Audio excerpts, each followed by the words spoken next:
สบายดีพ่อแม่พี่น้องกับแจวกัน If I throw up You're not It's good It's very good มันYou deal with a cash out How was it? How did it taste? Tastes like chicken. Kind of nutty taste? Yeah. Not bad. It looks bad though. It looks bad but it's good Protein The high protein Yeah. I like it It's not that bad, but I like French fries. โอ้มาจากพี่ไก่นี่เนี่ย French fries เหมือนกัน Trying to get him to eat burger but he like nah It tastes good, but it don't taste What weird. year you been in the United States? I didn't get to ask you that I've been in the States since 1980. 1980? Hey! I was there when I was 4. I wasn't born yet. No, I know, huh? I went to school there since kindergarten. What part? In California. California? Oh, okay, so you just been Orange staying in County, California yeah. your whole life in My whole California. life. จะต้องจับ Now listen. Hey. So, He's eating Jiminy Cricket. it's a lot of protein. That's why I like it. I won't eat it. It's a lot of protein. Oh, he's a protein eater. Uh-huh. Build that muscle, you know? Oh. Delicious. โคตรทะเล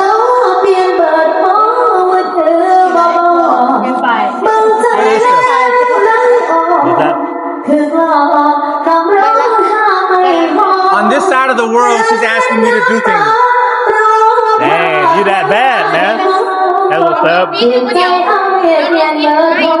ไปมองฮัลโหลสัก การไปเล่นสมานี่ ไปน้องเสื่อมบอกกูตื่นมากูตื่นหาไปส่งอีไลว่าซัดโมแม่นละวะ มึงอาหารเด้อ ไปส่งจังได๋ไปนางลิเลิศ Got beef right there. French fry. ไปนางลิเลิศสิพาไปส่งนี่เนี่ยน้ำเสียงมันปลุกกันสิ แม่ลิโลดโอ้เรียนลิโลดตามเลยนะ คักๆเด้อใจแม่นสิยังหักเขากราบต้องถอยออกมาไกลๆตอนนี้เพิ่นเป็นเกินจำใส่สมอง กลุ่มเดียวกันเนี่ยเนาะเอาตัวโซ่ AI เลยอาจารย์ขึ้นห้องมาสุดๆ AI เป็นอะไรโอ้ซับเซ็ตซับบ่พี่ จะกับบนโต๊ะ โอ้ทำไมมี จะถามว่าไม่ได้ไปใส่ชินอน โอ้ซับบ่พี่มื้อคืนมื้อวัน ก็โต๊ะกับโต๊ะสั้นๆแบบแข็ง คิดพอเมื่อที่อ้ายยังจากน้องไปจนว่าคิดเข้าบ่ได้หัวใจพังลูกนั่งกับบ่มีแห้งยังน้ำตาย้อยโอ้ก็เสียใจห่างหวังฝากชีวิตเบิดทุกอย่างเอาไว้สุดท้ายเหลือไว้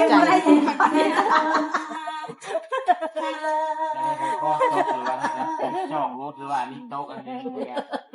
โดยขอโทษ อ้ายกดเบอร์แล้วโทรบอกว่าเวลาสภาอ้ายปวดออกมาสู่สายตาของประสาทโซนบ่อยากให้ใครแนมอ้ายเป็นคนบ่ดีลืมสาห้อยกอดจากนี้อย่าได้มีคำว่ารู้ตนน้องมันโมลาจะยอมน้ำตาล้นก้าวขาออกไปให้พ้นจากจบโจทย์ที่มีสองใจบอกอ้ายก็ได้ว่าน้องนั้นมีผัวแล้วพักปานดอกแก้วเพลงประตาน้องสิทำใจให้อายให้ข้าไปหาเอาเมียใหม่ผู้หญิงในโล กมากมายดีกว่าน้องลายเฮายังรอพี่สองตาคู่นี้ที่มันเคยมองตายลบทิ่มจากสิ้นหัวใจก็บอกบ่ได้อีหลีอ้ายมาช้าไปเลยต้องเสียใจจังสิลืมชาห้อยก่อจากนี้บ่โทษดีๆน้องมีผัวแล้ว แม่จะบอก ไปแล้ว ไปแล้ว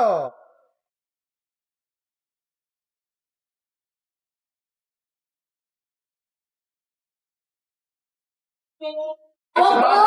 ลาเรินที่อยู่เบอร์โทรได้ละมาเทียบชาติเกินติดต่อจะมองว่าเถินก็หาเพิ่นพ่อแม่ป้า พอดพลัง จะเว้าหรือสั่ง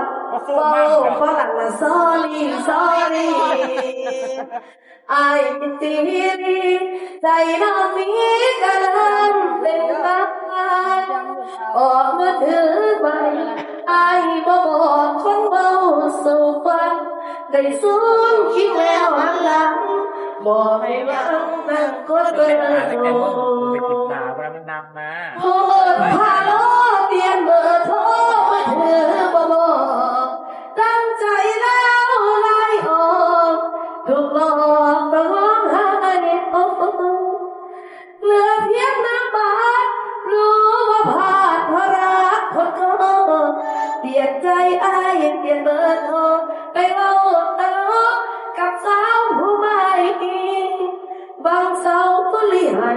เขามีมาให้เขาได้น้ำตา นิ่งรีบเพื่อ น้องหมดราคาถึกอ้ายป้าบ่มาดูใจจบลงแน่ชัดเห็นน้ำบัดน้ำตาย้อยใส่อยากสิทิ้งแต่ยังอะไรเบิ่งยามใดน้ำตาไหลเล่น คนละเพิ่มบ่เคยท้ออย่างนั้นเลย มึงก็ซื้อตัวศูนย์หนึ่งที่หนึ่งแปดหนึ่งศูนย์หนึ่งเลขไง ปากน้อยต้อมได้ต้อมฮะลองแบบ ทิปเนี่ยเจ็ดทิปเนี่ย ปากสบายนี่สบายพอเราหลับ แปดหนึ่งเนี่ยแปดหนึ่ง มันจะตกใจ 181เอาเล โอ้ ย เธอเปลี่ยนเบอร์โทรมือถือบอกใจไม่ไหวออกถูกหลอกต้องร้องไห้หัวเหลือเพียงน้ำตารู้ว่าพลาดรักคนโง่เปลี่ยนใจไอ้เปลี่ยนเบอร์โทรไปเว้ามาร้องกับสาวผู้ใหม่บางสาวนี่ให้เขามีใหม่เอาได้นะดอกบัวราคา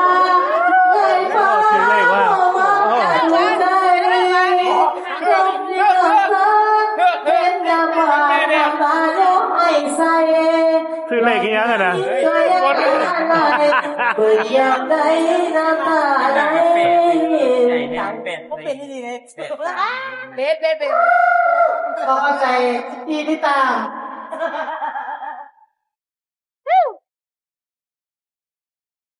Out of here!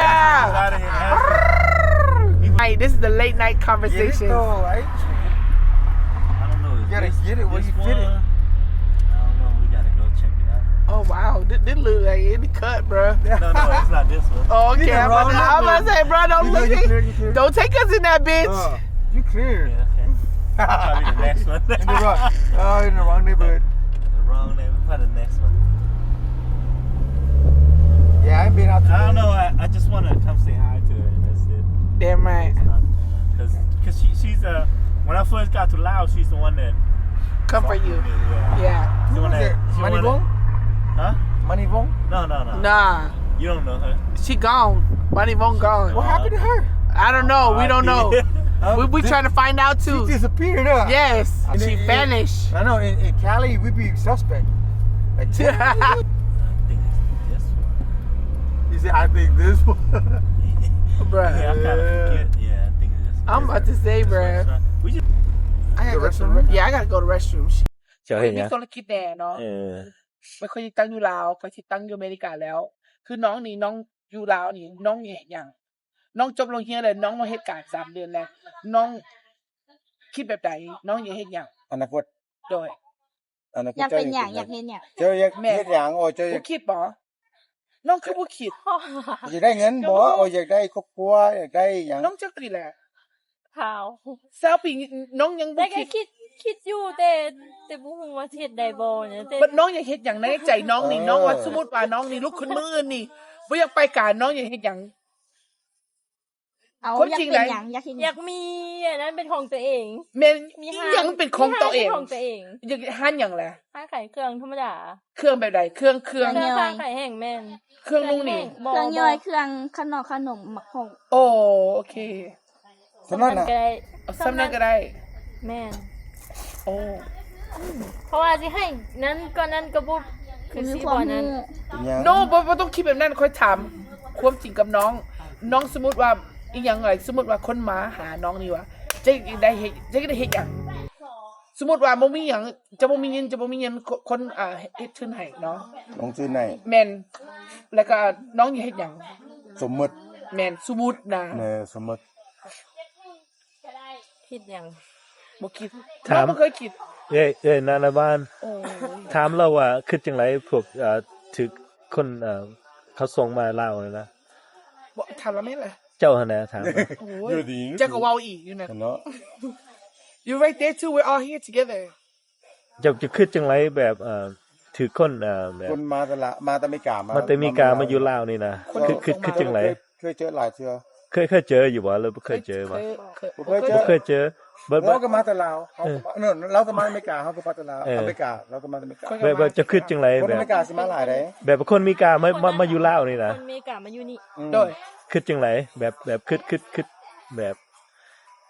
ตอนรับเขาเจ้าอยู่ว่าเลยเป็นจังได ต้อนรับ เป็นหยังก่อนครับ เป็นหยังสิพวกเขาเป็นคนดีเป็นคนซัวอีหยังอยากจะคู่นะ ก็บ่ได้มีเหตุอีหยังที่บ่ต้องบ่ที่จะบ่ต้อนรับ โดย มันบ่ได้มีเหตุอีหยังที่จะบ่ต้อนรับ โอเค มันบ่ได้สั่งมันก็ฮักแพงกันเบิดทุกคน โอเคเข้าใจ แล้วก็เจ้าเลยล่ะ บ่ฮู้ดอกบ่ทางสิว่า เด้แบบพวกเฮานี่นะพวกเฮาเราอยู่ลาวเลยนี่เบิด3เฮานี่นะ แม่นรักชีวิตใหม่ สิคือจังไดว่าพวกเฮามาอยู่ลาวนี่นะว่าสิ มีทหารบ่แม่นค่อยเว้าจ้ะเขาถามซื่อๆค่อยเห็นว่าทุกคนนี่มีทหาร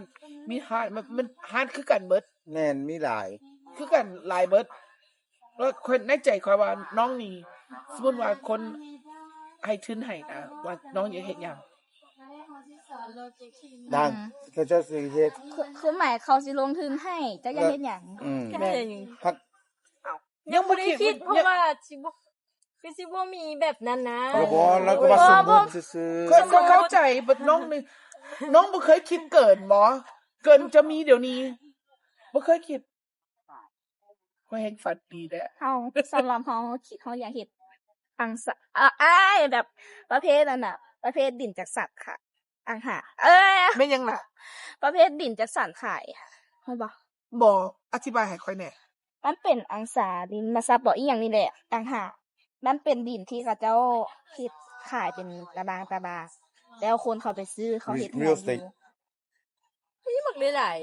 Real estate or market แม่มีหลายเฮาลงทุนหลายเฮาก็ได้กำไรหลาย is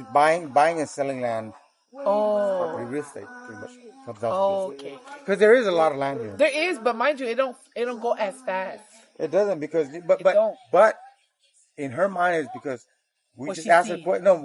we just asked her because a lot of Americans are a lot of us coming from America Yes got you and her mind is in the right spot. Man correct it is That's money right there Yeah, it is money and it's lucrative if You have it you have it. Because there is a lot of us coming back here. And a lot of us come here. I know it's already almost 1,000 Right. It's at And 1,000 and just mind you,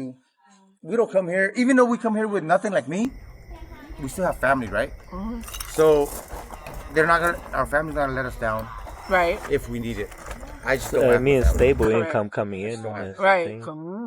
my budget lower Man.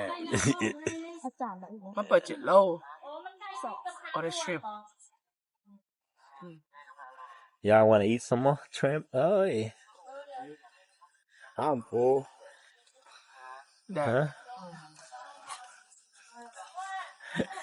cheers guys Cheer. Okay. ก็ขอเพลงเนี่ย Big. Huh? กอกู Kaku. จะฮู้ว่าเพลงกอกู Oh, the one that you was jamming out on? yes Okay. ได้มา Gotta listen to this. จะฮู้ว่าเพลงตัวนั้น Playing. จะฮู้เพลงตัวนั้นบ่กอกู ก็คือภาษาลาวอ่ะ ภาษาไทยประเดี๋ยว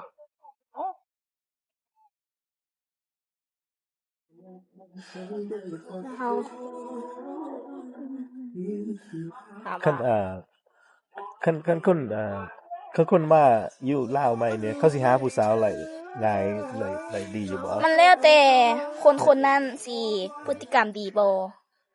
นิสัยดีบ่หรือว่านิสัยแบบคนเฮาก็สิเข้าหาคนมันก็ต้องเบิ่งนิสัย แม่น แม่นมันแล้วแต่คน ก็มีผู้สาวหลายอยู่บ่อยู่ลาวนี่นะ มีหลาย มีหลาย ผู้สาวซอกหยัง มีหลาย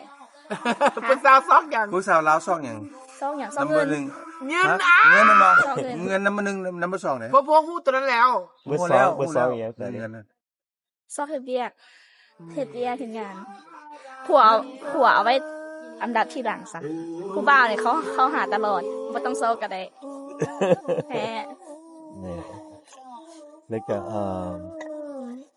ถ้าเขามาใหม่นี่นะถ้าเขาแบบมีธุรกิจอิหยังหลายอยู่ว่าอยู่เมืองลาวแบบ ถ้าเขาอยากสร้างความเฮ็ดแบบ อยากเฮ็ดธุรกิจอิหยังอยู่เมืองลาวมันสิง่ายอยู่บ่ เจ้ามักธุรกิจแบบใดล่ะเจ้าสิเฮ็ดธุรกิจแบบใดเจ้าสิเฮ็ดยากมันก็ยากเฮ็ดง่ายก็ง่ายเจ้าศึกษามาแม่นเจ้าสิเฮ็ดธุรกิจอีหยังง่ายหรือยากมันก็ล้วนแล้วที่เจ้าเรียนรู้มาศึกษามา แล้วก็แบบผู้สาวลาวเขามักคนแบบไรถ้าคนต่างประเทศมาเขามักคนแบบไรเนาะ นิสัยดี นิสัยดี นิสัยดีลมมวน ต้องมีนิสัยดี แม่นนิสัยดีบุคลิกดี แต่สำหรับเฮาได้สำหรับคนอื่นบ่ฮู้ อ๋อมันมีหลายคนเนาะ อืม เฮาต้องถามผู้ละคนเนาะก็สิเหมือน มันจะ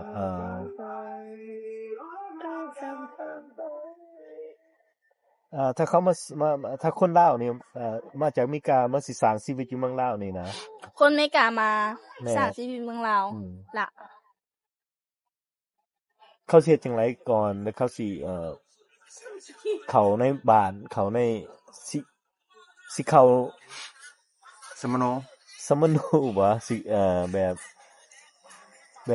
อยู่อเมริกามันต่างเนาะอยู่ลาวมันต่างแบบมันสิเข้ากันอยู่บ่มันเขาสิเฮ็ดจังไดจังสิ adapt how you say adapt to the Lao culture adapt to Lao culture. Let me help you with Google. Give you a second. Googleอีกตอนนี้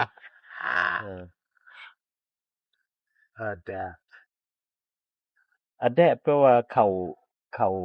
Huh? Adapt. adapt mean เจ้าอ่านอะไรบ่ตัวถึง ปรับตัว ปรับตัว ปรับตัวอยู่เมืองลาว ปรับ จังได ตัวให้เป็นอยู่เมืองลาวนี่ว่าหยัง ถ้าคนมาจากต่างประเทศปรับตัวเขาใน อันดับหนึ่งจะได้ภาษาลาวบ่ล่ะ ก็ได้ซ้ำนี่แหละ อ่าน คั บ่เป็น คัน เขียนบ่เป็น อ่านบ่ เจ้า เป็น สื่อสารได้ก็โอเค แบบข่อยนี่อ่านบ่เป็น เขียนก็ ก็เขียนกับอ่านบ่ได้ แม่น ว่าภาษา แต่คันเว้าได้ มี ล่ะ แต่มีแต่เว้าไร มันก็บ่ได้ยากอีหยังที่เจ้าคันเจ้าเว้าภาษาลาวได้แล้วเจ้า แม่น บ่ได้ยาก คนนี้ค่อยให้ง่าย แม่น ค่อยให้ บ่ได้ ดี ยาก ใจคือบ่สักคน I look like everybody else ก็คือคนลาวเนาะ เจ้าคือคนลาววะ คนอยู่อเมริกานี่ก็ Hell no, I can notice. I can notice you. ไล่เต็มโต คือ This คน one got เราคือ tattooed like that เรา now. คือคนลาววะเราคือคนลาววะคือผู้สาวลาววะเราแม่นวะไล่ whatever You wish. I know that I'm คนลาว You stand out. I know I stand out Yeah, you โอ้ย stand ค่อย out. พูด You แล้ว stand out ค่อย a พูด lot, แล้ว sis. ค่อย You could see a mile ออก away. ปากนี่เขาว่าภาษาลาวนี่เขา เขาฮู้แล้วก็ว่า เอาแล้ว บ่แม่น บ่ คน ทราบ ลาว เว้ากันยังไงย่างมาโทษ เขายิ้มนี่แฮงคัก เจ้ามาตอนแรกจะถามห้องน้ำอยู่ไสฮู้คนเราแต่ลมเอาเขาบ่ได้คิดว่าเป็นคนมีกัน โอ้แม่นบ่ แม่น ดีแล้ว แล้วเจ้าบ่ฮู้ แม่น เจ้า จิตใจแน่ เจ้าบ่ได้มาแต่อเมริกาพวกเขามาแต่อเมริกาเลย พวกเจ้าเว้าลาวขอดบ่เรา เราขอดเลยเนาะ แม่นขอดบ่ โอ้แม่น แม่ โอ้ นขอด สิโอ้ ข่อยเปิดบัตร แต่ เพิ่นหน้า ข่อยคือกันวะ ขอดเพราะประเดะ เอาว่าเราก็ขอด เราขอดแต่สำเนียงเรายังสิติดอันนั้นอยู่ สำเนียง แม่น สำเนียงอย่า accent What is it? Accent? yeah accent สำเนียงเจ้า Yeah, you do that. แต่เจ้า You do. Yeah. I ain't gonna lie. When I first started watching, I was like, bro, his mouth is broken. I've been watching this. I know. I used to watch it. I'd be like, what the hell? But you know, it's good for his Yeah, I like it though. Because it's slow. he be like, Tim, get the sentence over with. Like, yeah, I know you say, nigga, hurry up. So I'm like, Dad, it take like 30 minutes for a I conversation. can't with him. But no, it's good though. You wildin', bro. Support the homie, man. อันอยู่เด้อ No. ขอโทษเด้อพวกเขาเปล่าว่าคนมันคิดพวกเขาเคยเบาผมคิด โดย Man. มันง่ายก่อน มันลึง โดย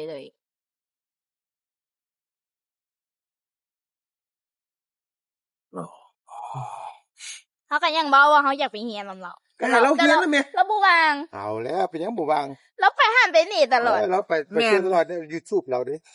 อย่าเราถ้าว่าเราบ่เฮ็ดคอนเทนต์นี่ ธุรกิจเฮาเนาะ แม่นธุรกิจถ้าว่าเราบ่ ขอบคุณเด้อพ่อแม่พี่น้องที่ตามเฮามามื้อนี้สิได้หยุดไปก่อน Thanks everybody for following. Like, comment, subscribe. Catch me on the next video. Thanks.